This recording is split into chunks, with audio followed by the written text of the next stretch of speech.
and welcome to another episode of the Laid Back Life podcast, where we're talking about how to love entrepreneurship and improve daily.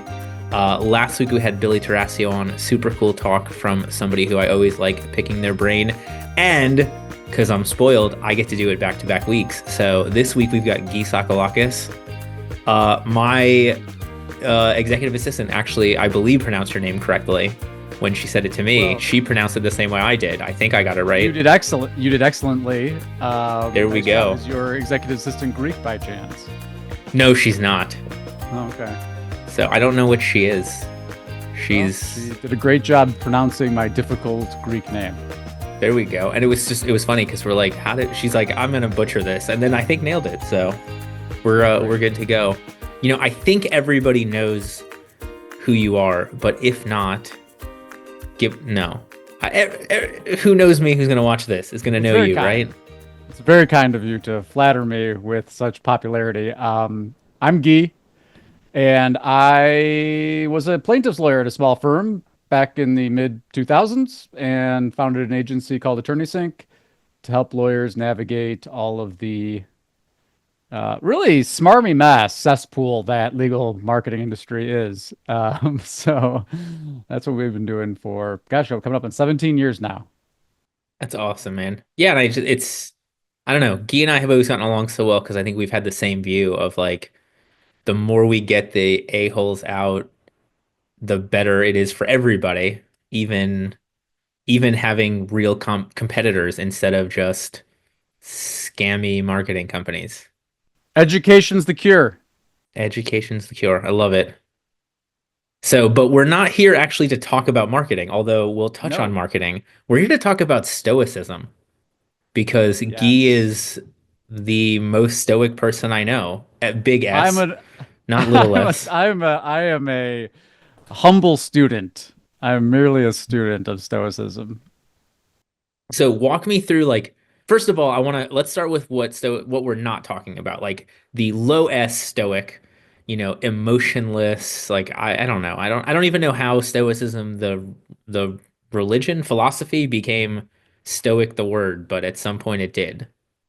It did. It's unfortunate. And I'll kind of share my brief stoicism journey. So, I and it's funny you said that religion, because if I had to identify with a religion, I suppose stoicism would be the one that I would identify with.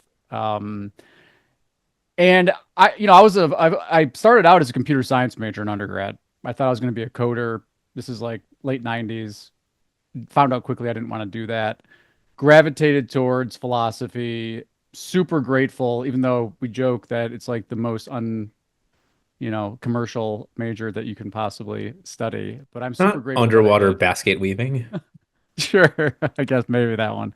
I don't know. If a basket, you can sell the basket. That's true.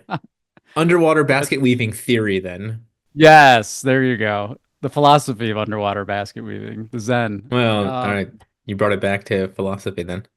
Right. Well, that's why and Conrad Sam from the podcast, he's always teasing me because I'm always going philosophical with it, but I think it's part of my nature. But anyway, on point, that was my first exposure to it, was, in studying classical philosophy in college. And I'll be honest with you, it didn't hit me the same way as it hit me later. Like, I was aware of it, academically.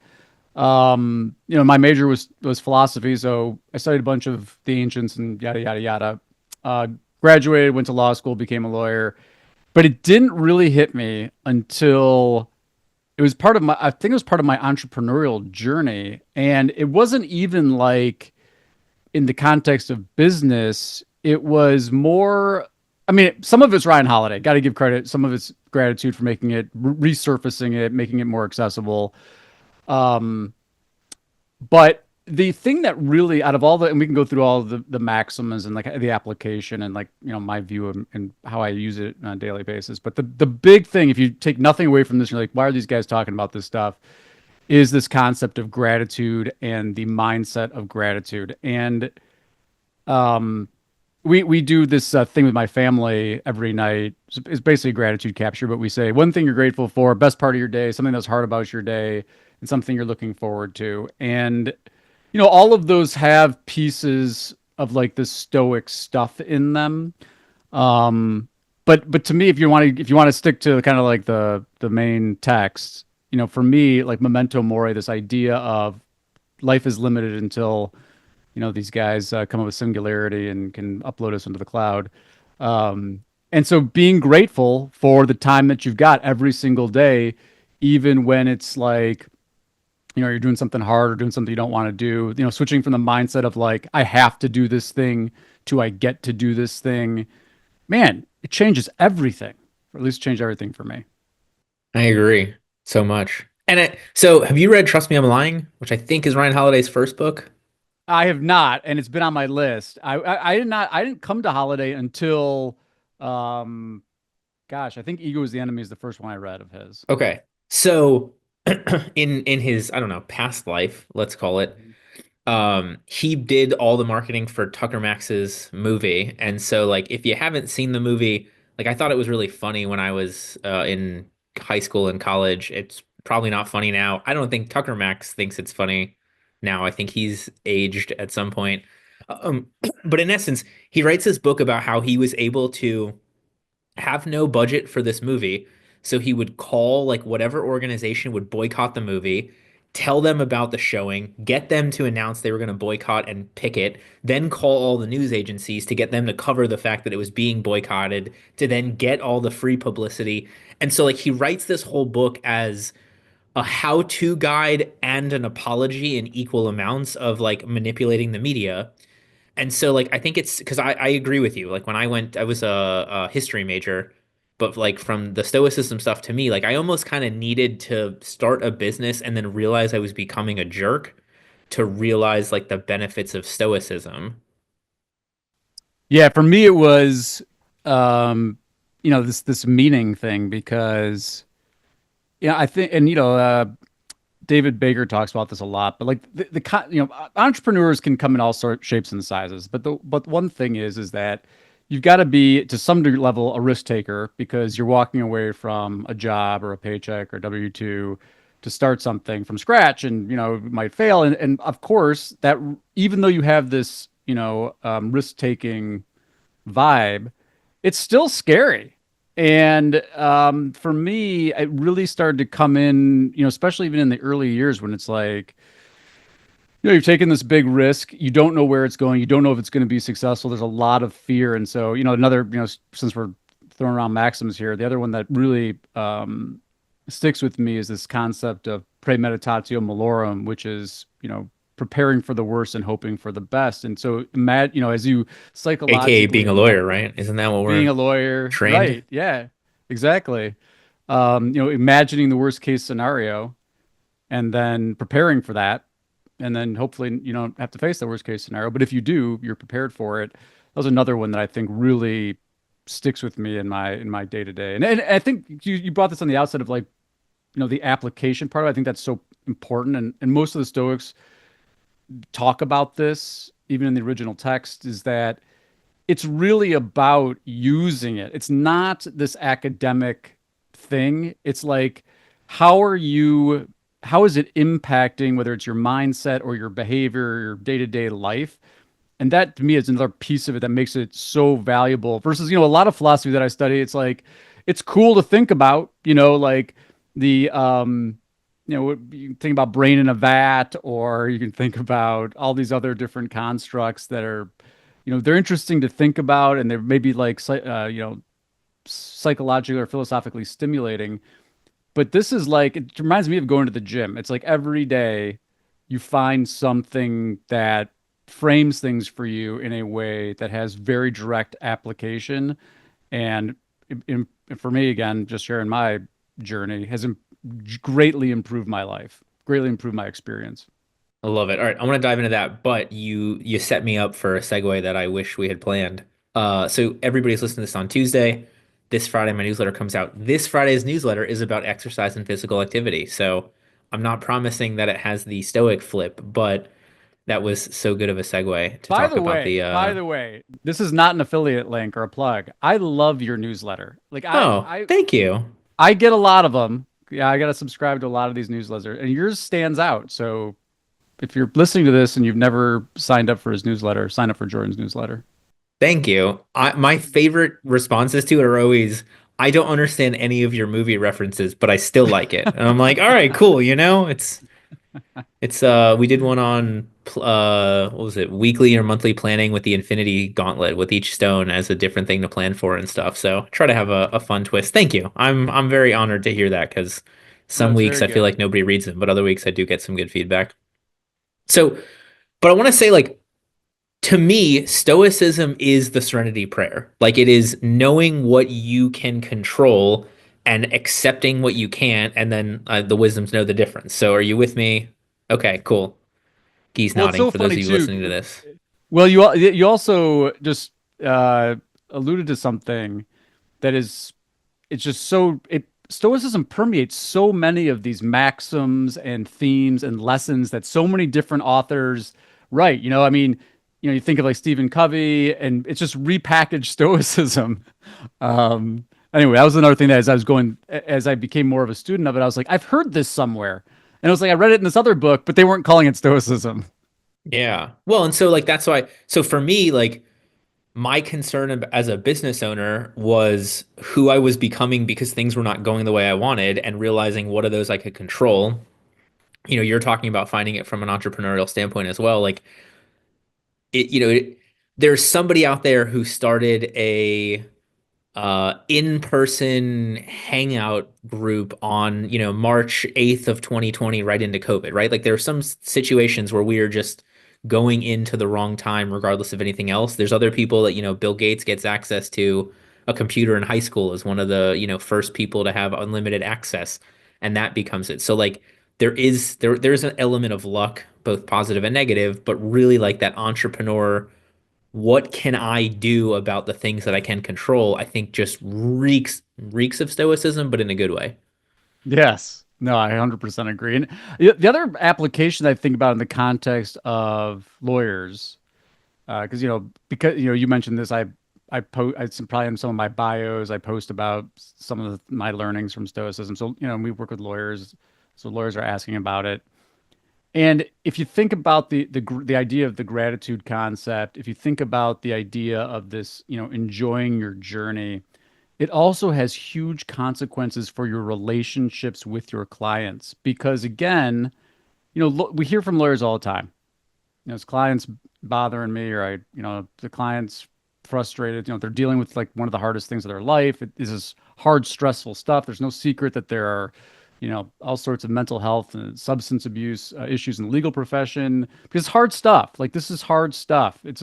Um, but I have found that, in talking to lawyers, that the ones that have embraced this idea of acceptance, this idea of focusing on the things you can control, it actually changes the entire dynamic, and it's actually good for business too because you're now flipped on your head from being like and people are gonna, I'm sure people are listening to this, some of them are rolling their eyes and being like whatever.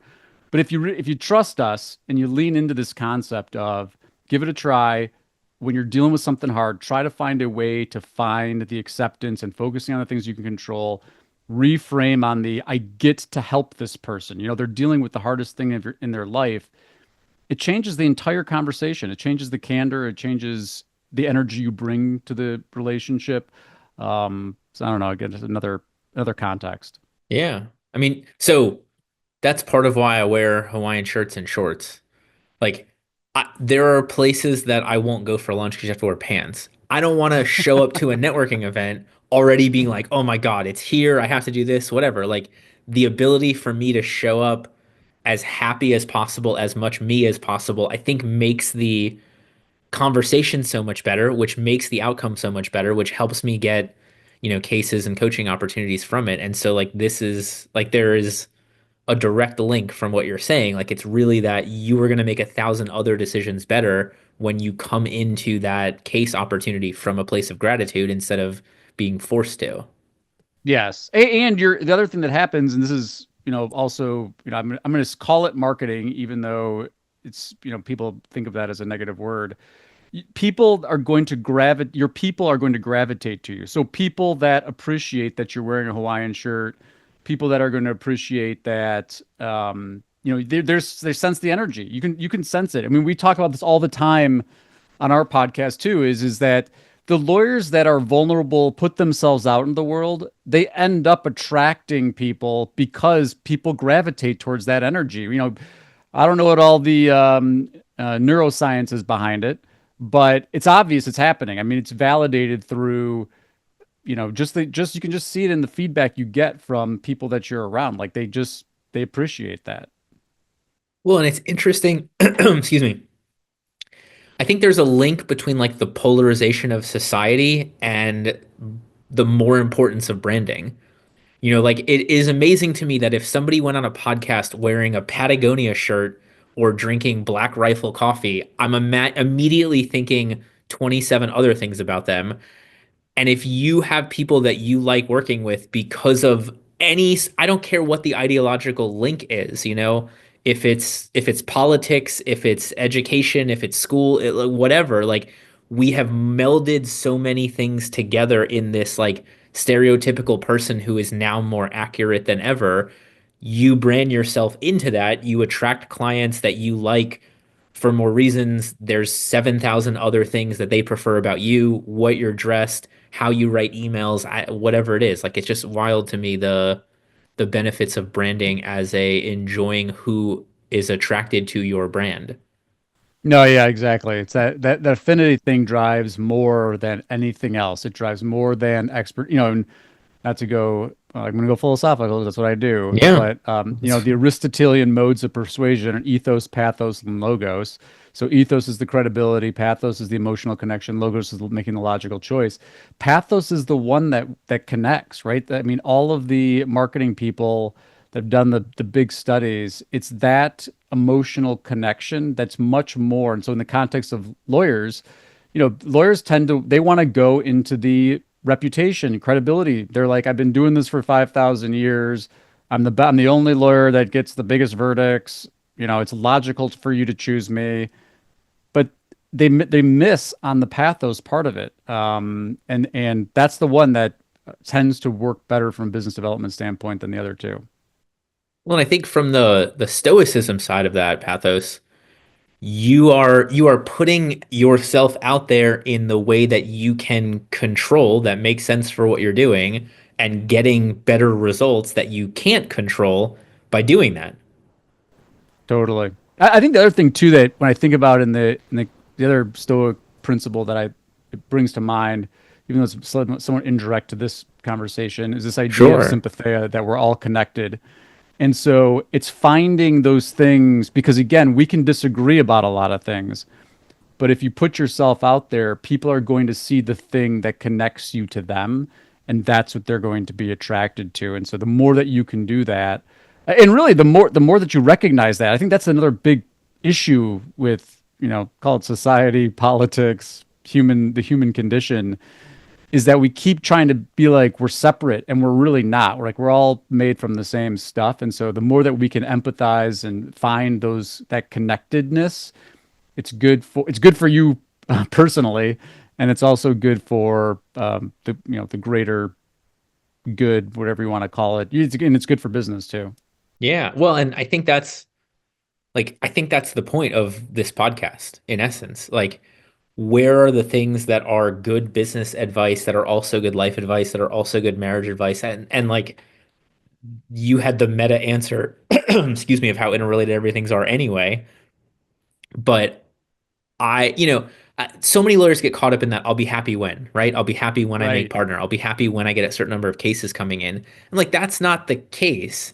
I don't know how to do this for you, but it's like I will get happy and then those things will happen.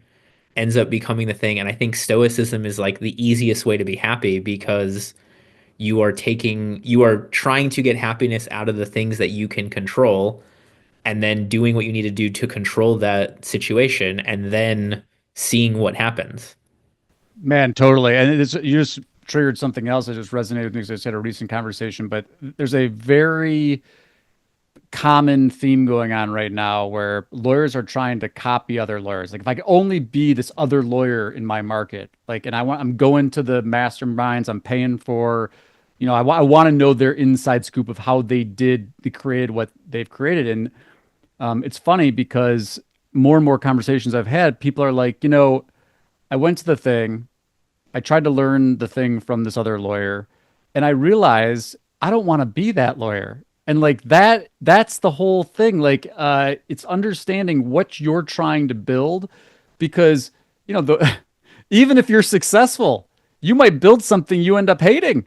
You might build a law firm that you can't stand. You might start building a lifestyle you can't stand. You mentioned it in your journey that you start becoming something that you don't want to be. Like you've got to be so mindful that while you're designing and building, that you're doing it in a way that aligns with what you want to be, who you want to be, your values, all that kind of stuff. And stoicism's a great filter for that because the starting point is the introspection on thinking about yourself, like who you are, what you want to be, what you want to put out in the world, what makes where you get your energy, what makes you feel the most gratitude. Well, and the funny thing is, that person probably said that in a negative way, but I'm sitting here, I was like, I would so much rather know that on a 2 day conference for $2,000 than on a $500,000 a year marketing budget that attracts a bunch of clients that I dread working with. Like there is a benefit in learning the what you don't want quickly Totally. yeah. I think though, and again, I don't knock going to the stuff. Like I think you got to try stuff. I think it's the mindset you go in with, and so going in with like a learning student mindset, awesome. I think a lot of times they go in with this mindset of like I want to be this person, and I'm Right. just like it's just so and again I'm empathetic because I get why people see that they see success and they see they see the social media influence um persona, but so often it's like that's such a surface thing. It's the wrong mindset to be going in with, and you can't control it anyway. I mean, again, it's the outputs they're out of your control. Well, I think that goes back to like the enjoying the journey. I Right. find like for me, my social media persona is me and aspirational me. It's not faking it. And so like I have times where it's like I would love to sit on the couch and catch up on all these B horror movies I haven't seen. But, the lawyer with a life like should be at Universal with my kid right now, right? Like that's what we should be doing. And then we'll go and have a blast. My kid smack talked Captain America the other day because my son bought a like cosplay Captain America shield that's like legit metal and looks like a movie prop. And the captain at Awesome. Universal had like a plastic one because they didn't want him like knocking a kid over. And my son's like, "Oh, I have a better shield at my house." And You're not the real Captain America. we all had a blast. He thought it was funny. I thought it was funny. So, it Right. worked out well. But yeah, it's interesting. Like, you'll meet people, they say don't meet your heroes, but I think the more honest your heroes are about who they are and about their faults, the better it is meeting your heroes in person because they actually are who they purport to be instead of not being somebody that they were trying to be that they never were. That's right. And I would also dovetail onto that with, be careful with who your heroes are, and again, stoicism, ego is the enemy. If your heroes are huge egoists, it's going to you're going to be upset when you meet them. If your heroes are people who are, you know, we'll say aligned with your values, because there's a lot of different ways to be a hero. But the humble, the people who are knocking down their egos, that are vulnerable, that are sharing, those are the heroes that tend to be the ones you're going to learn the most from. So let's share. This may not be your favorite Stoic story. This is my favorite Stoic story. So Alexander the Great conquers the majority of the known world, ends up running into Diogenes, who's a Stoic philosopher who I believe is wearing a barrel at this time as clothing, like had really gone to nothing. And Alexander is the one who's like, "Hey, I've heard so much about you. This sounds so cool. What can I do for you?" And Diogenes is like, "Can you get out of my sun?" Like Mhm. that to me is the ultimate stoic flex, right? Like here's this guy who's conquered everything, who is trying to offer you some opportunity. He's like, "You're blocking the sun, man. My barrel's too much in the shade. It's a little cold here." Like that to me is the epitome of stoicism, assuming the story is true. Sure, but hey, the story still tells the lesson Well, and I over and and I on. think it's enjoy like And then you look at we're taking Stoicism from Stoa, meaning Greek for porch, way back in the day, into now. And now, like with fMRIs, like watching the human brain change through gratitude and how it lights up and how it appreciates, like it's so wild to me to see the science behind all of this now. Well, that to me is another thing that I appreciate about Stoicism in general is 'cause, like the way my brain works is it has to all make sense. Like it has to be a framework. Like it can't you can't be like, oh, there's this maxim, but it's really just more of like mythological. And again, it's not that I have something against myth or stories. Um, it's just that like it should be manifesting in other ways. Like it should have practical application. It should have scientific backing. And I was reading this. It's an older book, but happen to have my. Oh, by the way, we jumped right into Stoicism. I didn't even get a chance. I wrote down my most important thing that I wanted to say thank you because you inspired me to get back on my reading kick. And it's not like I didn't read, but I was a voracious reader and, yada, yada, yada, dad life, entrepreneur life. I'd fallen off. And you had posted something about, I don't know, how many books did you read last year? 160 something? More than that, yeah. Something huge, It was something crazy. ridiculous. It was wild. Yeah. Nice job. Thank you. My thank you is you inspired me to get back on. And so I'm not going for that. I'm like a book a week, which is good for me. Dude, I, Yeah. 10 pages a day Yeah. is whatever that is. Like the average book is 200 pages. So that's a book every 20 days. That's 20 books a year on average, something like that. And then that puts you in like the top 2% of all of people on the amount read. And it's like 10 pages a day. It doesn't sound crazy. Well, you reignited my passion, so I'm grateful for you for doing that. And anyway, this book, it's an older book, but emotional intelligence, you know, this back to this whole idea, like it all jives. Like the EQ stuff, the stuff about the brain, the stuff they're learning about behavior, it all jives with these Stoic principles. And again, these people were talking about this stuff 1,500 years ago. Um, it's got the test of time. It still applies today, and that's I think part of it too for me is like it like just feels truthy. It just feels tangibly truthy. Like there's real wisdom in there Yeah. from all that stuff. I mean, like the latest push in therapy is cognitive behavioral therapy, which is Right. stoicism. It's writing through, what actually happened versus how I took it versus what it truly was versus how I could have handled it. Like it's crazy to see how mainstream this stuff has become just without the tagline of stoicism. Right. Right. That's the other thing too. Like it's been there this whole time, manifesting in all these, different teachers and writing. And anyway, it really has. It's been a total game changer for me. And even in family context too. Like because again, when everybody who's a parent knows there are times when you're just like your underdeveloped brain is just not where we would like it to be right now.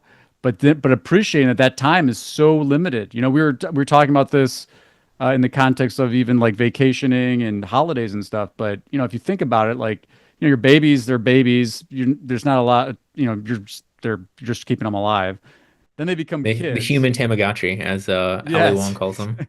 I call them exotic pets. There you And go. then and then you get like you know take your pick, 10 preteens, they start to want nothing to do with you. So you got like what 5 to 10 years tops. And so again, in that the more you can find gratitude in those moments of frustration, like the more enriched parenting relationship you have. Well, my son will be 7 next week. Uh, so this had to be, he was probably 4 at this time. He was giving me some lip about something, and I was like, hey, at some point I'll pick you up for the last time. And like, I'm thinking because he's gonna get bigger, right? And he just stares at me with a little like 4-year-old doe eyes. He goes, because you'll be dead. And well, yeah, that too, man, I guess. Like it was such a grounding moment. And he meant it in the best way possible. He wasn't trying to expedite that moment. But No, like, so we talked totally. through those.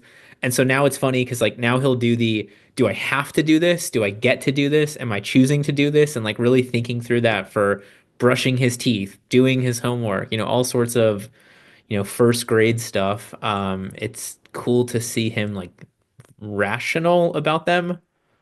No, it's funny because you brought that up. My kids, I have an 8-year-old daughter and a 6-year-old son, and same thing. They start ask dad questions about death and stuff, and I'm like, I'm gonna be me. I'm just gonna tell you. I'm gonna tell you my view. Like, people have different viewpoints of it, so I start telling them the stoicism stuff.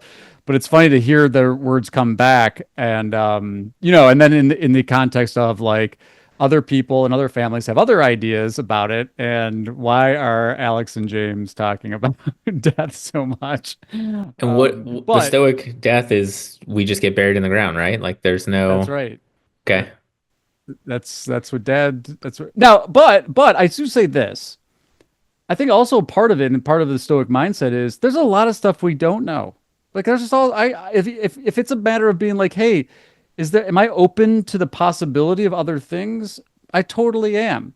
Do I come to the table with, certain convictions about things and certain convictions that I'm trying to project on others? Absolutely not. And so I think that's been an interesting thing to hear the Stoic language from children, especially in the context of conversations where they're having with their friends, where they're learning a different story about life and death. But when you said that your son was like, "Oh, because you're going to be dead," it's like my kids are talking about all the time, but where does it come back to? We're always like, let's enjoy this day. Let's enjoy this time together Yeah. because we know it's limited. And I think the sooner you recognize that, the sooner you embrace your mortality. Again, the child psychologist might be a little bit too soon, but I'm just like, they asked me, I'm My, going to tell them. my therapist confirmed for me between 4 and 6 is when kids start thinking about death. So we were right in the correct time because I was thinking the same thing as you. Well, Yeah, I and I know. And think, I didn't bring it up. They brought it up. So I was like, all yeah. right. Well, when he did, I was like, I don't know, how do I handle this? And then my therapist confirmed that we were good. That was of age appropriate behavior, right? And then, so the other thing that I love about Stoicism is I'm going to single out, Meditations by Marcus Aurelius. So in the history of time, there's only one Caesar who actually got their kid to be Caesar. It's Marcus Aurelius. His kid was terrible at it, actually, which is the sad part. But it's fascinating to me because he had this book, it's called Meditations Now, that was just him writing to himself. And like it opens with gratitude. Like the whole first chapter is everybody he appreciates, what he appreciates about them. It's him, taking lines from other people, just like we're doing here. It's him talking about his own death and how that centers him, being in charge of this entire empire. Like it is amazing to me that thankfully this thing survives because it is such a good insight into one person who happens to be somebody who is very impactful in society, who happens to be somebody who cared about this stuff enough to really focus on it, who happens to also be like, and I'm still a student of all this stuff. Like he's not writing this as a guru as well. Like it's just fascinating to me. Well, and amazing the impact of person in a leadership position, given it dictatorial, as an emperor, that someone with that mindset comes out as historically being remembered as one of the most effective leaders during the emperor period of Rome versus Caligula and Nero, who are huge ego guys, and the impact that had on their society. And so, from a leadership standpoint, people talk about servant leaders, and like that's what this is. That's exactly what this is. And if in the context, if we're talking to entrepreneurial lawyers, that relationship that you have with your team, if you come to the table with knowing, like pushing that ego down, of the mindset, having the Diogenes mindset and not the Alexander the Great mindset, it'll serve you so well in getting better results and having better relationships with your team. And full disclosure. So Marcus Aurelius' kid was Commodus, who's Joaquin Phoenix in Gladiator, which is not a true story, but is true They'll take enough it. People to. will know it. Yeah, people will know So, it. Did you anyway. see Gladiator 2? I have not. I have not Neither have seen the I. second one yet. Okay, well Neither have I. then I loved the first one, I but know, but it's been so long. Like I know I don't, the first one came out 20 years, 20 something. I don't know. At this point, we're getting old. yeah. But a day at a time and enjoying the journey, right? That's right.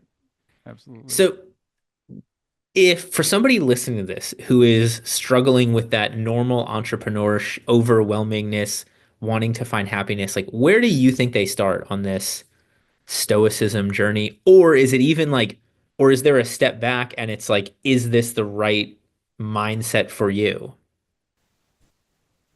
Well, because I am such a drinking the Kool-Aid on Stoicism, I would think you'd be hard pressed that anybody wouldn't benefit from even a survey cursory study of it. And so, if hey, you're listening to this podcast, you got 5 minutes, head over to the Wikipedia page for any of the either Stoics or Stoicism page, and I would say start getting a sense of it. But for me, if you really wanted to put it to work, I would start with a daily gratitude practice, and that can take a lot of different forms. But when you experience the regular reflection of gratitude, back to the brain studies, something happens inside of you. Like you're filled with happiness. And so if you can find something to be grateful for every single day as just a starting point, that's how I would recommend people start to access it. You want to go deep. I mean, you can't go wrong starting with meditations. One of my favorite Stoics is Epictetus or Epictetus, depending on how you're pronouncing it. Who's a slave. I mean, he was a slave, but having that awareness of like he still controlled the thoughts of his mind, even as a slave, even imprisoned against his will. And I that's just so powerful to me in so many applications. But anyway, I'm ranting again. I would start with the gratitude practice. I think that if you start there, you just start thinking about it. Maybe you write it down. Some people do journaling and stuff. If you write down one thing that you're grateful for every single day, you're going to start to feel it and you're going to start to want to do it more. Well, and the crazy part to me is gratitude is so not normally human. Like you never get out of the car and go, I am so happy I didn't hit traffic or I didn't get sideswiped or, I'm so happy that that thing went exactly as well as I thought. And going back to ancient man on the safari with a rustle in the bushes, like if it was a tiger and you ran away, great. If it was a tiger and you didn't run away, you were screwed. So like, we are geared to see things as problems for survival, but now we're in a society where we have created so many problems because we don't have the normal real problems. And I feel like gratitude is the way to hardwire us around like, oh, my post on Facebook only got 30 likes instead of 50, like just the stupid stuff that we allow to bug us because it does bug us if we're not grateful for everything that we do have. Well, and you just brought up another really important Stoic principle, which is finding the gratitude in the mundane. It's not just about like celebrating when you hit a $10 million verdict. It's finding, it's being grateful for, a beautiful sunset or something, and a lot of the Stoics talk about this, right? In meditations, Marcus Aurelius talks about this is just meditating on something mundane in your life and finding the joy and the gratitude and the harmony. And because again, to your point, like that's what it is. Like we're here on this journey. The more of it you can enjoy, the more happy you're going to feel. And from a like I look at a lot of stuff from a knowledge standpoint, like being a lawyer, being a knowledge worker, whatever. It has never been easier to realize how little you know about every topic that you are an expert in, right? Like even as a lawyer, even in personal injury, even in Florida, I haven't read all the cases. Like you can always go deeper. And so it's so interesting to just continually push the depths that you can go on any specific topic of interest to you and then realize you have that same limitation on everything else in society. Like you Totally. don't know what everybody else is going through. You don't know what everybody else knows. You don't know what the latest research is on whatever. Like it's liberating and interesting and terrifying all at the same time, depending upon how you look at it. That's right. And that's life, right? Liberating and interesting and terrifying all at the same time, depending upon, at least I think the gratefulness helps you focus on the positives. Well, that's the thing. I think so much of which bucket that you just described you fall in is mindset. It's just your Yeah. perspective of it. Like two people can look at the exact same situation. One, in fact, my sister and I were just having this conversation where she was observing this thing, and she was like, "I feel so bad. I'm so sad about it." And I was observing the same thing, the same set of facts, and I was like, "But they get to this, and they get to that." And as we started talking about it, it was just so clear that the only difference was just our mindset and perspective about the same set of facts that we were talking about. And so that's so whether you're terrified of it, and don't get me wrong, back to the original thing, like I get terrified all the time. It's not like I've killed fear. Um, but the more that I find myself in that mindset of gratitude and the mindset of I get to, that's the trick. And that's truly the only thing that you can control. Yeah. Well, as what was it? The impediment to action advances action. What stands in the way becomes the way from That's Marcus right. Aurelius. And as a lawyer, like we have the profession where somebody else is being paid to put obstacles in our path to make it harder for us. And so like the more like it's doubly important, triply important to enjoy the journey, to appreciate the opportunity to argue against some motion that destroys the case, to appreciate the ability to craft some wonderful closing argument that minimizes the, as we call them, hashtag bad facts that come up in every case. Like we are in an industry that is so results based with somebody actively fighting against us that I think this is the gratitude grounded thing that we need to not burn out left and right. 100%. And it's so easy to forget that like you have the opportunity and the privilege to change people's lives. And again, when you do it every day, it's just part of the process, right? You're helping people, you're representing people, but that part of it, that mundane aspect of I represent people because you're doing it every day gets so lost. And if you remember that, if you remember that you're changing people's lives, if you remember that you're standing up for someone who can't stand up for themselves, and you can find the gratitude in that again, you will be reinvigorated in your practice. I love it. And as part of that, so this month we launched the Luau, a group online community of like-minded business owners who want to talk about life first, to put this stuff together, to be there for each other, to help each other see the gratitude, to put all those things together. I think there's so many great resources online for us getting together to make a ton of money, but not as many for us to get together and enjoy life and enjoy the journey and use the money as a tool to leave the impact, leave the legacy, whatever. So I hope you all will join me Love in it. there.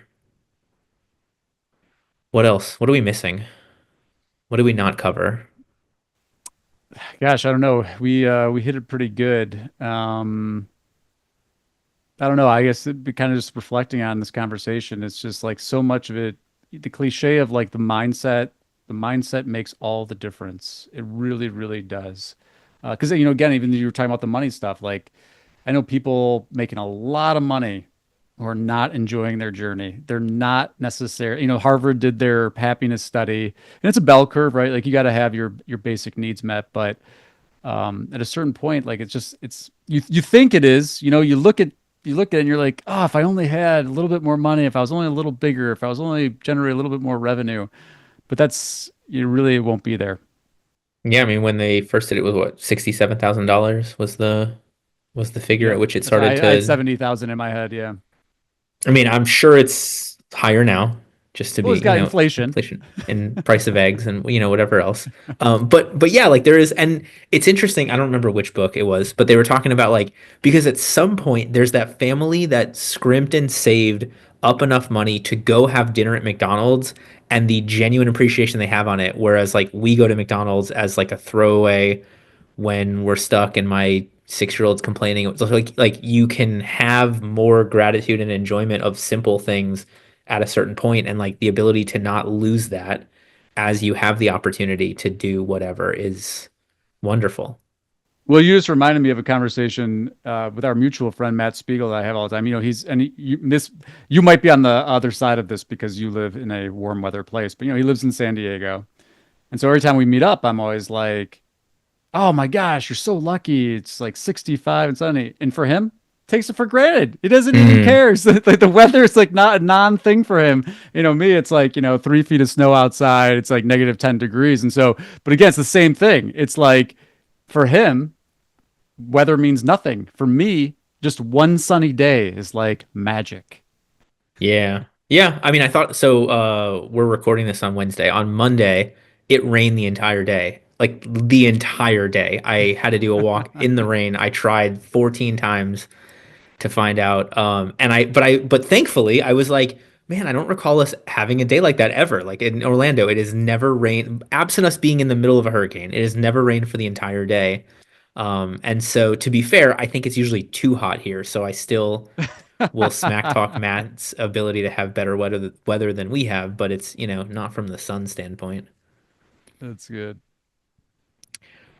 All right, so we talked about where to start. We talked about the impact of this. I mean, I guess the biggest thing for me is just any like last advice on who, if somebody knows they need this, I get that. But like, what are some of the feelings or emotions that somebody might be having or problems that they are seeing that don't immediately make them think like, I need to go stoic and figure out what I can control and let things go? That's a great question. Thank you. I don't know the answer either, so that's Well, makes it well, easy. and this is how I'm interpreting it is Sure. like, you're not, you might like kind of like cognitively be hearing this and like, yeah, it sounds good, but anytime like if you're facing like real fear, um, I and share another story for me. I have the unfortunate bad luck of I've been in five, maybe six now, emergency commercial flight landings, Oh my and gosh. one of And that's just this yeah. year. Yeah, that was in February. But the one there's one where we lost an engine. It felt like we hit a rock in the sky, and it was like one of those times where I was like, "There, this is not good." Like, and of course we're fine because it was just like some compressor failed, and the pilots are cool and they've got all, and so we make an emergency landing. But when when I experience it and the plane is shaking and it's veering to the left and you can feel like it's broken, you start thinking about this kind of stuff. And so in those moments when when you can really go turn inside and be present and be like, look, I'm not flying the plane. I have no control over what the heck's going on in the wing. I can only focus on what I can control. And so, I texted my wife. I love dreading. I wasn't trying to set off alarms, but I was trying to think of like, I'm like, what can I do You're right what now? crashed the other engine. It was your cell phone. Well, No, I was on Wi-Fi. I was just on okay. Wi-Fi. All right. In that case, The in-flight Wi-Fi worked fine. It's just the just compressor the engine broke. had a problem, But important but but but but 2020. I, yeah, but Yeah. just trying to share a story of like when it really counts. Fear, frustration. I think that if you're banging your head against the wall in a work context, or you're frustrated with a team member, that's another time that it comes up for me because I think um, I'm not a natural manager. It's not my superpower, and so when I run into frustrations with team members, that's a time that I really lean into the Stoic maxims, like focusing on what I can control in the conversation and the way I communicate. But I don't know. It really, for me, again, I'm a Kool-Aid person here.